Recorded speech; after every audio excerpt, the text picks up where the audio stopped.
Today, we're focusing on our needs, identifying what our needs are, and being able to discern the difference between our needs and our wants. It's important to be able to identify our needs so that we recognize what our needs are, and then we can do what we can in trying to get those needs met. So, if I have the need for autonomy and I'm in a job that doesn't bring me a lot of autonomy and I'm being micromanaged, I need to recognize that is this micromanagement that is the issue for me. It's not the job per se, or maybe the people per se, but is that I'm being micromanaged and I need autonomy. So I need to recognize that within myself so then I can either express those things or work to find another position. And then so one, we're identifying our needs so that we can work to get our needs met.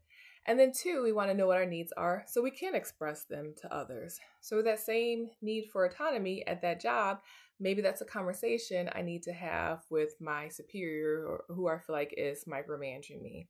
Or in a relationship, if your partner says, "Hey, I think it's a great idea for us to share a location," and you have a visceral reaction to that, it's not that that is a bad idea or it's wrong, but it can feel like an encroachment on your need for autonomy. So that would be a conversation that would need to be had, and how, again, your needs are being best met and being able to express those needs. And our needs, they're not right or wrong or good or bad. Our needs kind of are just what they are, but we need to understand what they are to increase the likelihood of them being met. And we also want to know the difference between what we need to have and then what we are wanting to have. So we'll form this in the framework of relationship. That there's certain things that we're going to need to have in our relationship, which is similar to a car. So using a car as a analogy or metaphor, there's certain things that we need to have in a car for that car to work. We need to have some sort of engine. We need to have tires. No matter how much money we spend on that car or how beautiful that car is, if it doesn't have an engine, if it doesn't have tires, that car is not going to work. It is not going to get us from point A to point B. And similar with a car, there could be things that we want to have in a car. I may want Bluetooth maybe I want self navigation.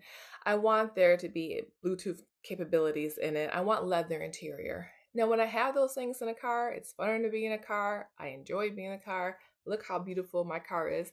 Yet, if I did not have any of those things in my car could still run and get me to where I need to go. And our wants are going to change over time. So things that I wanted to have in a car in my 20s are going to look very different from the things that I want to have in my car in my 40s as a mother to I'm looking for more functionality when that's not necessarily what I was looking for in my 20s.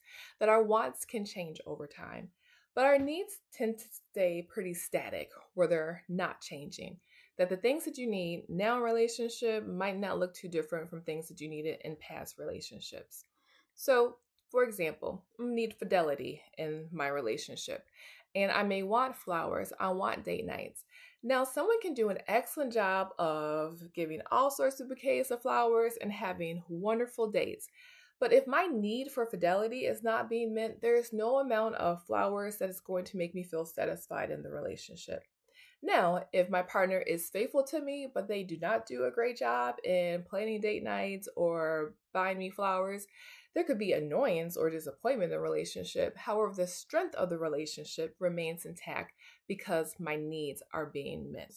Which brings us to the next thing to consider in our needs.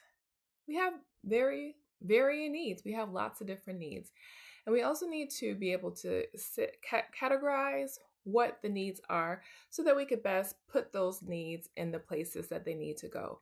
So we're going to have our personal needs. We have emotional needs. We could have financial needs. We can have relationship needs. We have family needs. We have career needs, spiritual needs. I have lots of different needs. And then what's the best place I'm going to get those needs met? Or here's the larger thing that I need. And then what are the things, the subsections of what that larger need is looking like, being able to categorize our needs in those ways. So I encourage you to identify what your needs are and you're thinking, I need to have this. This has to be a part of my life. This has to be a part of my relationship. This needs to be a part of personally who I am.